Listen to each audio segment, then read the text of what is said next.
Good morning. Welcome back to Professional Insights, brought to you by the National Referral Network. And the question of the day is, why is it so hard to find great people right now for employment? And if you've posted a job or gotten crickets or worse, a flood of unqualified applicants came to you through a job board posting, you are not alone. And so today I'm joined by David Anderson, founder and CEO of Field of Talent, a firm that helps business owners rethink how they attract, vet, and hire the right candidates and what makes their approach different. It's not about flashy job boards or expensive headhunters. It's about building a smarter, more strategic hiring system that actually works. And so before we get into this morning's conversation, make sure to hit that like and subscribe button. So with all that said, let's bring David in and get this conversation started. Good morning, David. Hey, Mike. How are you, buddy? Good to see you. Hey, so let's start this off with a very simple question. David, you've been in this space for a while. What drew you to it? Like, why are you in this space? Yeah, it's for me, it's always been about matching great people with great companies. And that helps two parties. It helps people in their lives. A great career impacts someone's life in so many ways, and it's not to be taken lightly. Um, and I think it's important for helping companies and helping people get that exchange right.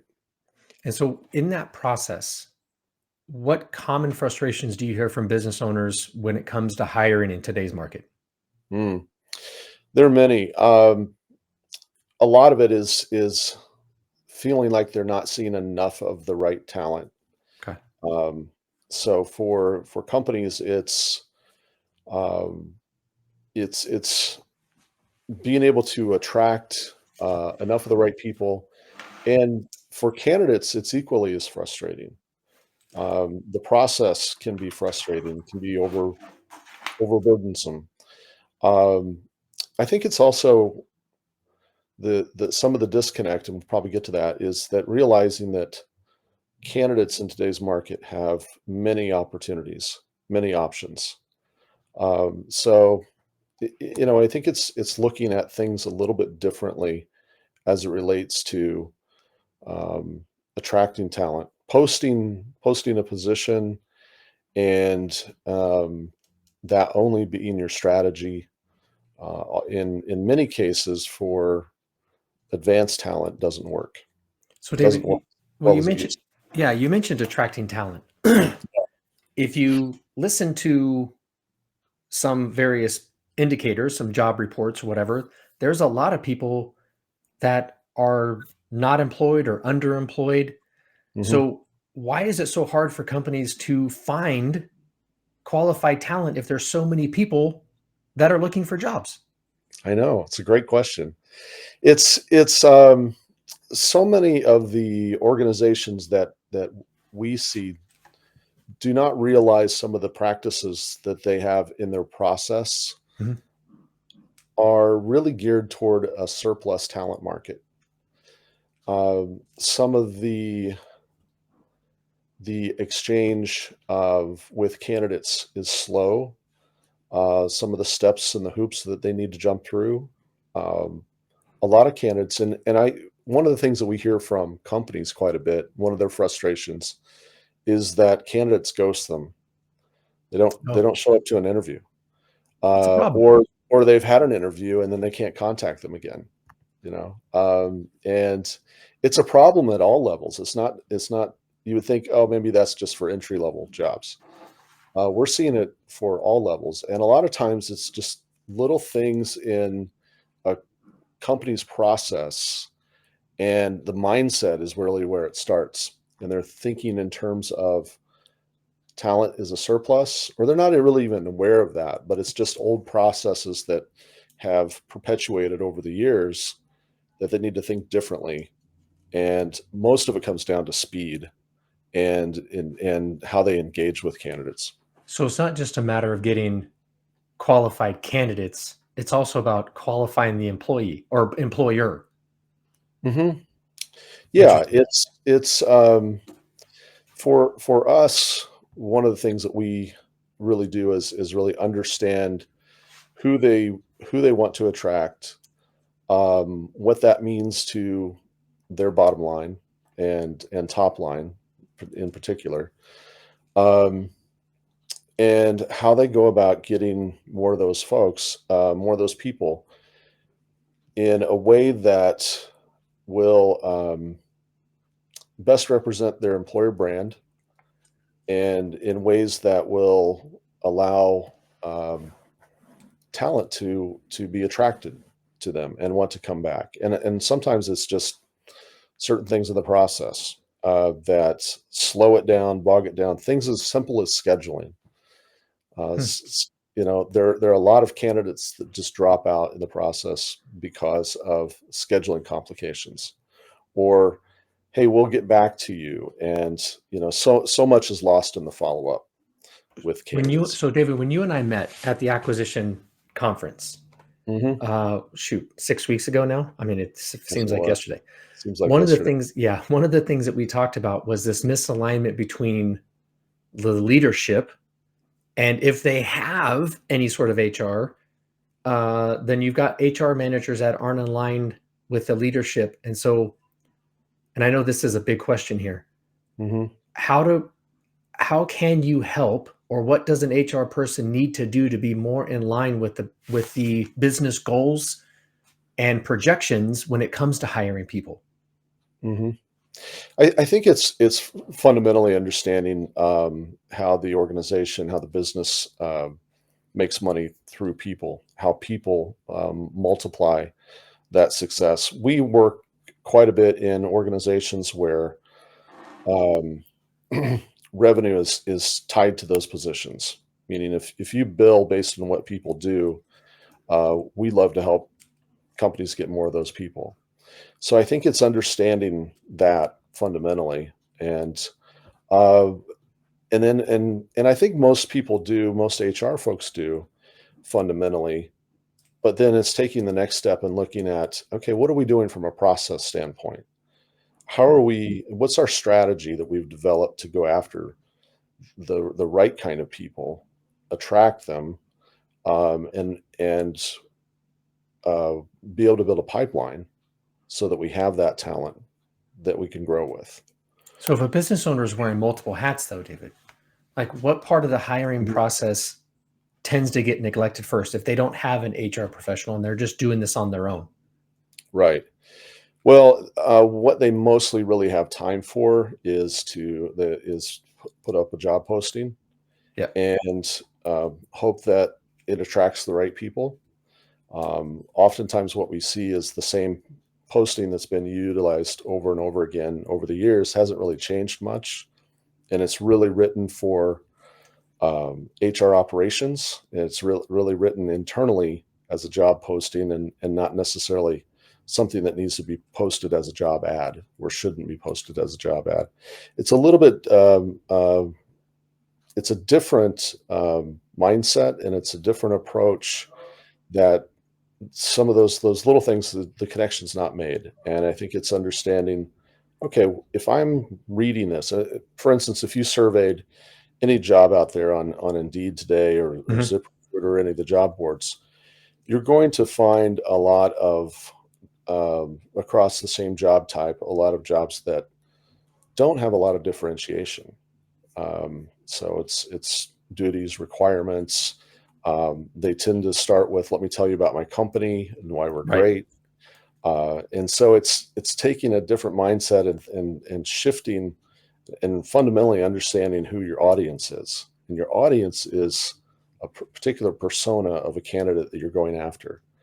So it's putting on a marketing hat in HR or talent acquisition or as a business owner, depending on your size, and going after that persona and speaking to that person. The other thing that we see is that most organizations don't have time to have a sourcing campaign to Right. proactively develop a pipeline and a funnel of people who are not on the market, not on the job market. And that's probably about 90 to 95% of candidates. We know if you just look at unemployment rates alone at 4%, so you're thinking, it's probably 95 to 96%. of the workforce is not actively on the job market. And or there are quite a few people, quite a few candidates who are not actively on the market, but they're kind of semi-active. So they're kicking the tires once in a while. They're seeing what's out there. But David, how do you find, like, there's a lot to that, right? Mhm, Because the actual unemployment rate, if you look at the real data, is closer to 8%, which, mhm. because the 4%, between the 4% and the 8% don't include those individuals that are just no longer getting benefits and they're just no longer looking. Oh, that's They're right. just float in the abyss. That's right. So then going back to the hiring process and the systems, like, what are some of the signs that a company's hiring process is actually pushing great candidates away versus attracting them? Like, what are the top two things that they're doing that are pushing candidates away? Mm. It's a lengthy process to get a resume just across the table. But is it? So, But is it? I mean, I'm sorry, David. Isn't yeah, this frustrates me because I've been through this process right. and it drives me bonkers because I hear head back in the day. I heard headhunters and recruiters talk about how all these companies have these automated systems to scan resumes that are supposed to streamline this process. So how, like, it's not, obviously, talking with you, it's not helping. Right, right. I think it's a little bit of Parkinson's law, you know, right, with technology, sometimes technology creates new problems or it frees up time, but we find the time that it frees up, we fill it, right? And I Fair think enough. what has happened over the years with applicant tracking systems, with these systems is that um they start with from a place of let's automate the process. Let's Yeah. make it easier. But who are they making it easier for? Most have been developed to make it easier for the recruiter, for the company. And that has oftentimes come at the expense of the candidate experience. And so if you're on a in a job search, and I hear this all the time from candidates, is the process is lengthy. What do you mean you want me to fill this thing out or fill out my work experience when it's already on my resume? Can't you just scan that? Right. You know, so there's a lot of old tech out there that hasn't kept up, and a lot of organizations feel like, oh, this is the right thing to do. There are many that have it dialed in, but if it's a lengthy process on the front end, or if things are misaligned and you are assuming too quickly that I need this job as a candidate, you've lost the great candidates. They're going to go look at other things. They are shopping, particularly those candidates who are passively on the market, who are not actively looking for a job, and even those who are have many options. And so we think of every candidate as a passive candidate and Mm. value their experience. So you've got to do that in order to get enough people coming in, because you're going to have people drop out of the process if you don't. For instance, if you have an assessment too early in the process, you're just assuming too much before you've even dated. So, okay, so let's a little off topic here, but you Hmm. sparked a nerve with that assessment. Yeah. So I interviewed for a job years and years ago, and they had, like, the first interview Hmm. was a phone interview. The second was an in-person assessment, Right. right? Hmm. And by the way, I had to wear a suit and tie to Hmm. go into the office to do Take the test. a survey. Yeah. Right. And it, based off of the job description, the reason I applied for it is because I felt my experience was in line with what they were looking for, and yet I failed the assessment, which was just a standardized test. Which, by the way, I've never failed an assessment before. Hmm. And so, is that the kind of frustration that you're talking about? Like, that kind of stuff, that phone interview, assessment, I failed it, but I'm in line with the job. Absolutely. Okay. Because Yeah. that was extremely frustrating. And you don't know why you failed or how you failed it, No right? idea. They won't tell me, Right. or they never Mhm. told me. Right, right. Huh. So Say, so now you have a Assessments are a business hot owner. button for me because I think if you're gonna have them in a hiring process, um, don't have them too early. Don't have them before you've made if I think it's more of a validation of, it's like a reference check, right?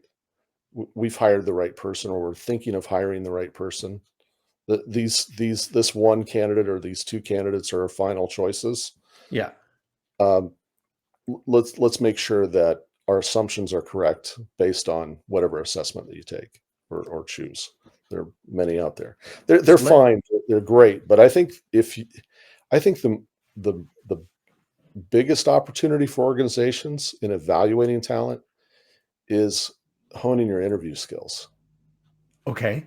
So let's right? just say you're a hiring manager or a business owner, right? Because we're Mhm, kind of parallel. And they need to hire somebody, but they don't know where to start, right? mhm, Is the interview process something to start? Like, what's that first conversation they should be having internally to make sure they get the right fit?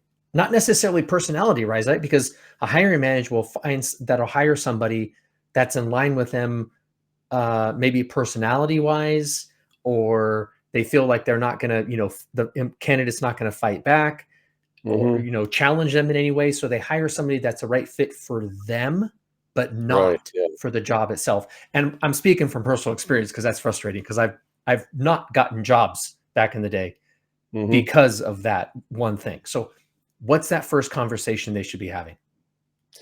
It should be having a conversation about performance, Okay. and what they want to have achieved by having that person in the seat.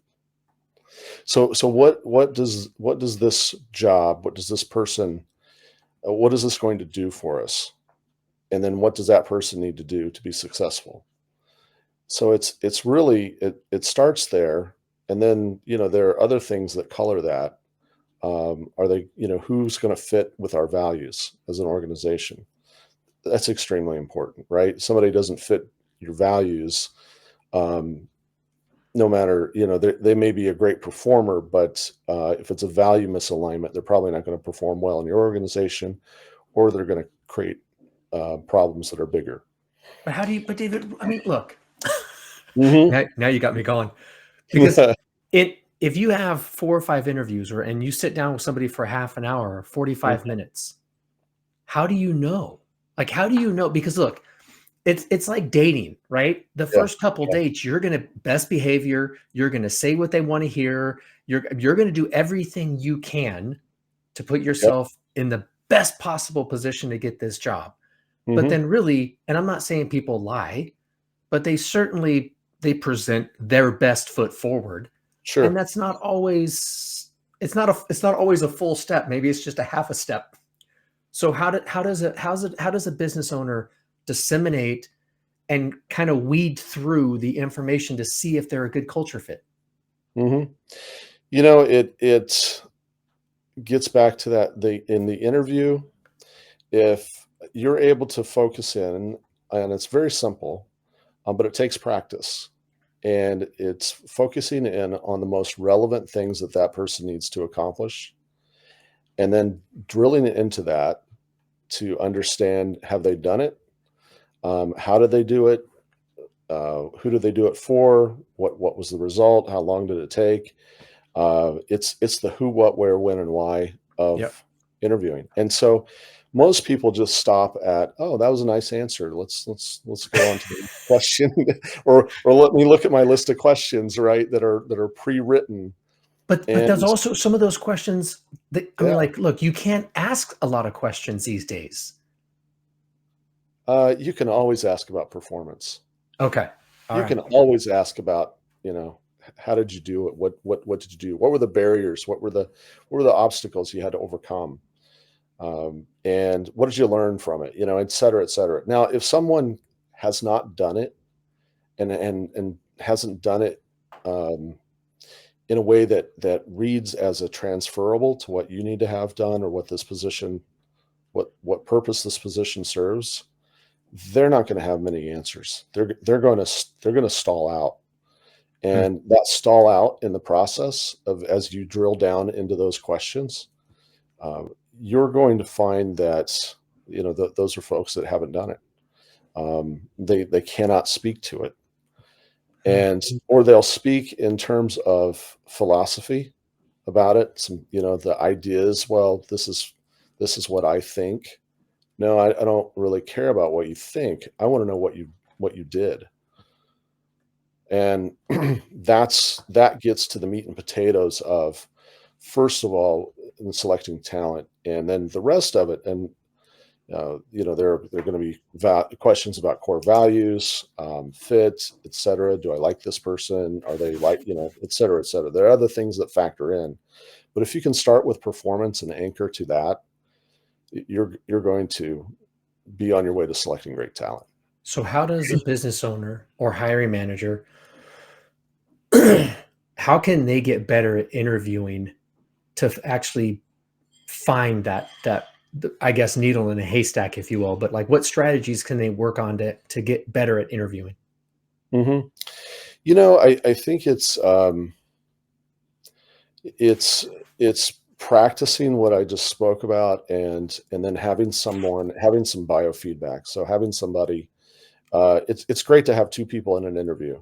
I think more Okay. than two with one person is can be a little intimidating for the candidate, but two, you can play off of one another, right? And um, it's difficult in an interview, and it's difficult for the candidate too, to listen, process, ask the next question. A lot of interviewers who haven't done this very often are going to be thinking about, okay, what's my next question, et cetera, Yep. and not necessarily listen and give time to take that in and then ask the next question.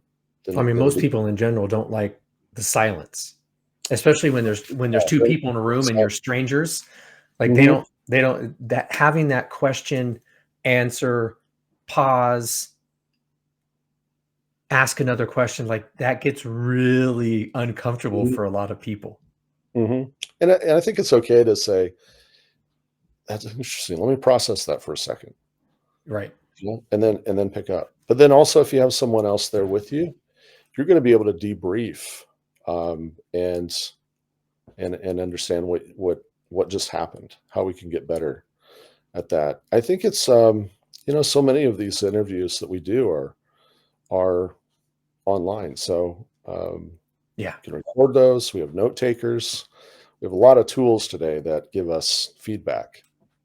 So there's lots interesting. of ways to do that. Well, David, as we I want to be cognizant of your time as we wrap up. If you could wave a magic wand and change one thing about how business owners think about hiring, what would that be? Hmm, great question. You know, I think it would be to think about what you're currently doing, and is it getting the results that you want, Mhm. and being open to better process and being open to newer technology. So the technology that is available today and will be available as early as tomorrow is tremendous for being able to connect great companies and great people. And so AI is enabling that. Yep. A lot of people are afraid of it. Um, it's going to make recruiters and organizations, if used correctly, and again, not at the expense of candidate experience, but to enhance candidate experience and enhance connection. It should make hiring managers in organizations and recruiters in organizations, uh, basically give them a superpower. Well, I just But wrote they that have down to because maybe next time, David, we have you back on and we talk about using the AI to enhance candidate experience. I mean, I think that's have, because the more and more we talk to professionals, the more and more we hear that you know what you just said. A lot of people are afraid of AI, but if Mhm. used correctly, it can actually enhance a lot of experiences, Oh yeah, for sure. right? And it's just understanding that technology and not being afraid to use it or learn it and take the time to learn it. Right. So with that, David, I appreciate the time. For anybody that's watching, Dave's the founder and CEO of Field of Talent. all of his contact information. Well, not all of it, but the website will be below. If you have any questions, please reach out to him. Please leave it in the comments. Reach out to us. We'll get you in contact with David or any of the professionals that are on this show that we do on Tuesday mornings. But other than that, hit that like and subscribe button. David, thank you again for your time, and we'll get you back on here and we'll talk about more about AI and candidate experience. Great. Look forward to it. Thanks, Mike. Okay, awesome. Thank you.